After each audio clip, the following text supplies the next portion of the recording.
Dear woman कहानी की शुरुआत में हम एक बार को देखते हैं जो कि एक छोटे से शहर में था और वहां पर कई सारे लोग मौजूद थे जिनमें से एक आदमी पूल खेल रहा था। कुछ देर बाद जब वो आदमी बाहर टॉयलेट करने जाता है तो उसे एक ट्रक से कुछ आवाज़ आती है, इसीलिए वो काफ़ी डर जाता है और जब वो ट्रक के पास जाता है तो वो आवाज़ बंद हो जाती है। इसके साथ ही ये सीन यहीं कट हो जाता है। अब अगले सीन में हमें एक ऑफिसर को दिखाया जाता है जिसका नाम फराडे था और उसके बेड के पास उसकी वाइफ की तस्वीर पड़ी होती है जिसे वो देखता है, जिससे हमें पता चलता है कि उसकी वाइफ उसे छोड़कर चली गई है। इधर पहले सीन में दिखाए गए बार का मालिक जब बाहर आता है तो वहां पर वो एक ट्रक खड़ा हुआ देखता है जिसके पास उसे कई सारे डियर दिखाई देते हैं जो कि अचानक उसकी नजरों के सामने से गायब हो जाते हैं। अब उसको ट्रक के अंदर एक लाश भी मिलती है, इसीलिए वो पुलिस को इसकी सूचना दे देता है। अब फैराडे जब अपने ऑफिस में जाता है तो हम देखते हैं कि वहां भी उसने अपनी बीवी की तस्वीर लगा रखी थी। अब उसके पास एक रीड नाम का ऑफिसर उससे मिलने आता है जो कि हमेशा उसके साथ काम किया करता था।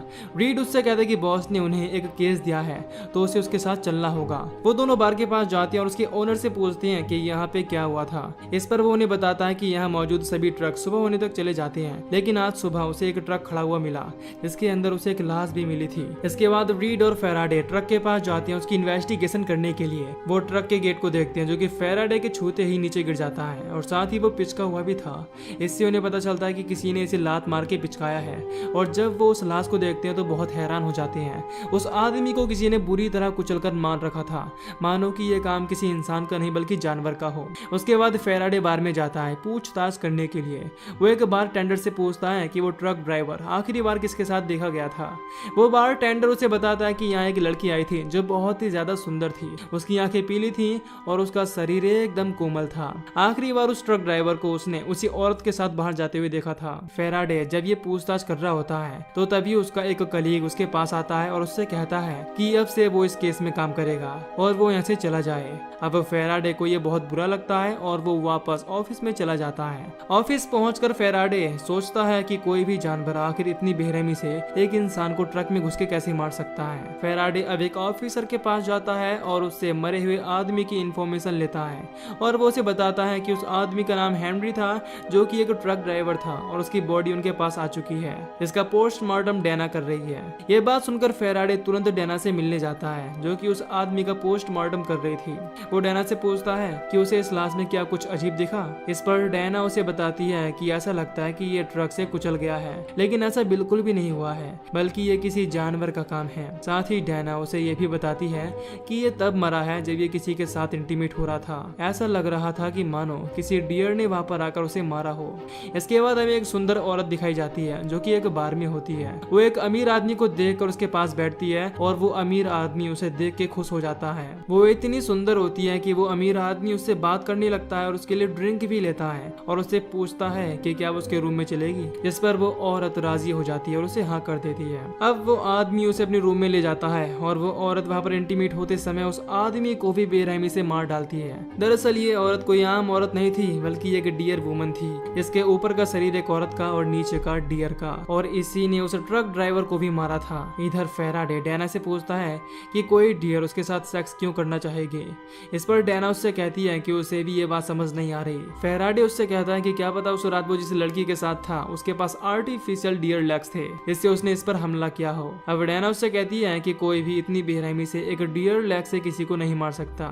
इसके कारण फैराडे हैरान हो जाता है और सोचता है कि आखिर इसकी क्या पॉसिबिलिटी हो सकती है। अब वो जब रात को सो रहा होता है तो वो सोचता है कि आखिर उस लड़की ने उस आदमी को कैसे मारा होगा। सबसे पहले वो बार में आई होगी और उस आदमी को सीड्यूस किया होगा, फिर वो उसके साथ ट्रक में गई होगी और अपना डियर लेग निकालकर उसे मार दिया होगा। फैराडे सोचता है कि ये पॉसिबिलिटी नहीं हो सकती, इसीलिए अब वो दूसरी पॉसिबिलिटी सोचता है जहां वो आदमी उस लड़की को अपने ट्रक में ले गया होगा और तभी उन्हें ट्रक के बाहर से कुछ डियर्स की आवाज आई होगी। इससे वो डर गए होंगे जिन्होंने लड़की को ट्रक से बाहर फेंक दिया और उस आदमी को मार डाला होगा। ये पॉसिबिलिटी भी बेकार होती है क्योंकि ये इम्पॉसिबल था। फिर वो तीसरी पॉसिबिलिटी सोचता है। इसमें ड्राइवर उस लड़की को लेकर अपने ट्रक में जाता है और जब वो लोग इंटीमेट हो रहे होंगे एक बड़ा ह्यूमन डियर जो कि 2 टांगों पर चल रहा होगा वो उनके ट्रक में आ गया होगा। उसने उस आदमी को मार डाला होगा और लड़की को उठाकर अपने साथ ले गया होगा। अब इन तीनों पॉसिबिलिटीज को सोचकर फैराडे को लगता है कि शायद वो गलत सोच रहा है। इधर वो डियर वुमन एक शॉप में जाती है जहाँ एक आदमी उसे देखकर इंप्रेस हो जाता है और उससे पूछता है कि उसे क्या चाहिए।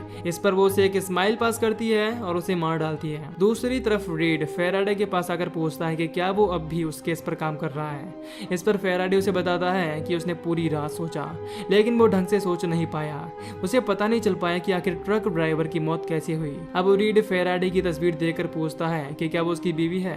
इस पर फेराडे उसे हाँ में जवाब देते हुए कहता है कि वो उसे छोड़कर चली गई। रीड उसे बताता है कि यहाँ एक नई बॉडी आई है जिसे इसी डियर ने मारा है।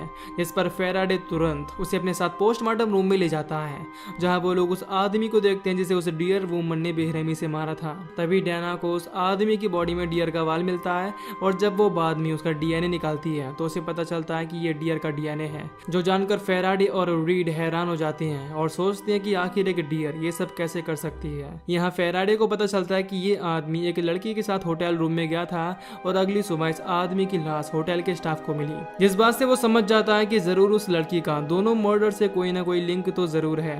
इन दोनों मर्डर में जो चीज कॉमन है वो लड़की ही है। अब वो डैना रिपोर्ट पढ़कर उसे उस लड़की का डिस्क्रिप्शन बताती है।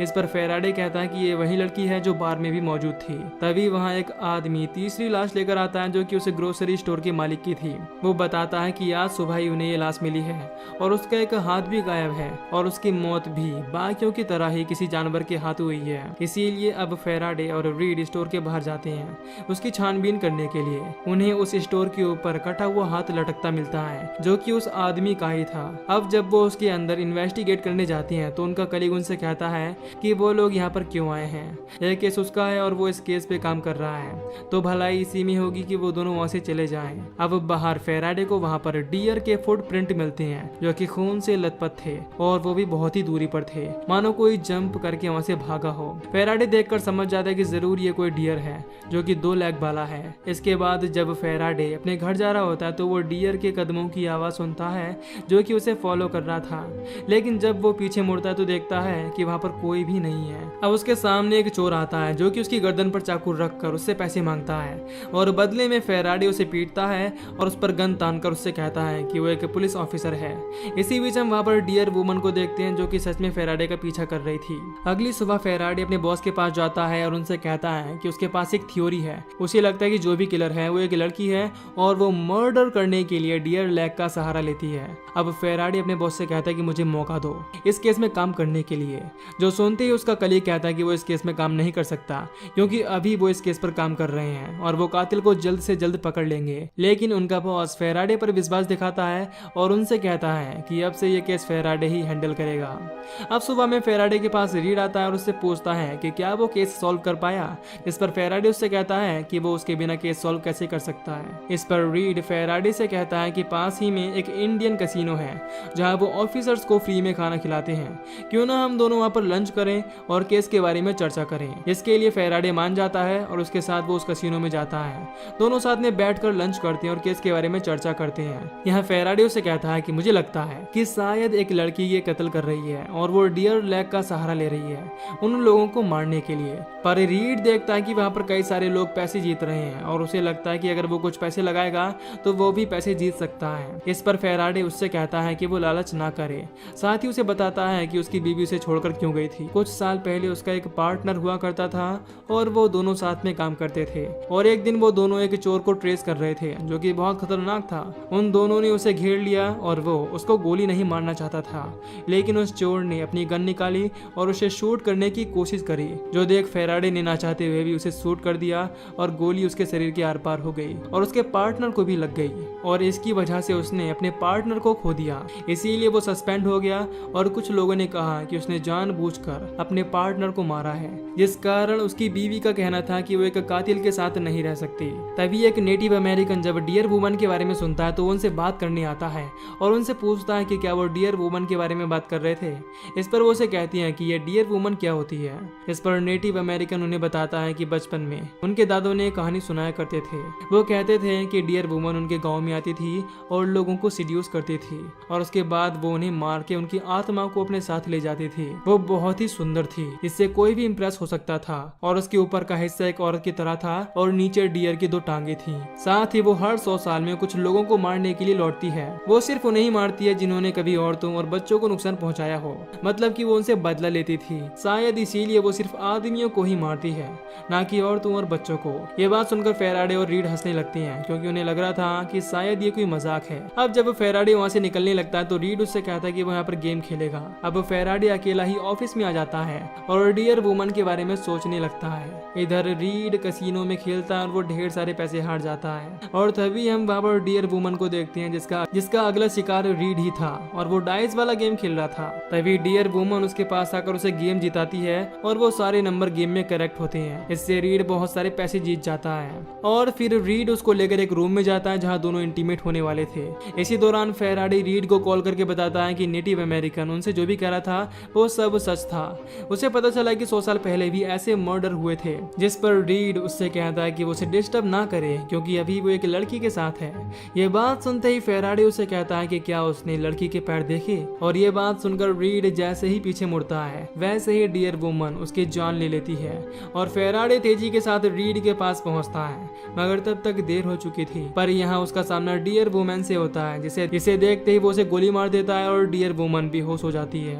यहाँ फेराडे डियर वुमन के पैरों को खोलकर देखता है पर तभी उसे होश आ जाता है और होश में आते वो फेराडे को जोर से लात मारती है, जिससे फेराडे दूर जाकर गिरता है और डियर वुमन वहां से कूदकर भाग जाती है। लेकिन फेराडे उसका पीछा नहीं छोड़ता और मौका मिलते ही उसके सामने अपनी गाड़ी लगाकर उसका रास्ता ब्लॉक करने की कोशिश करता है, जिससे डियर वुमन को गुस्सा आ जाता है और वो फेराडे की गाड़ी को बड़ी ही आसानी से हाथों से उठाकर पलटने लगती है, जिस वजह से फेराडे बुरी तरह घायल हो जाता है। इसके बाद जब डियर वुमन उसे मारने जाती है तो वो उसके ऊपर बिना सोचे समझे ताबड़तोड़ गोलियां चलाता है, जिस वजह से वो वहां से गायब हो जाती है। और तभी वहां बाकी की पुलिस फोर्स भी आ जाती है, जिनके पूछने पर फेराडे उनसे बताता है कि उसका एक्सीडेंट हो गया है। वो जानता था कि अगर उसने सच बोला तो कोई भी उसकी बातों का विश्वास नहीं करेगा। साथ ही वो ये भी समझ चुका था कि वो कुछ भी कर ले लेकिन वो डियर वुमन को नहीं रोक पाएगा, इसीलिए वो आखिर में हंसता भी है।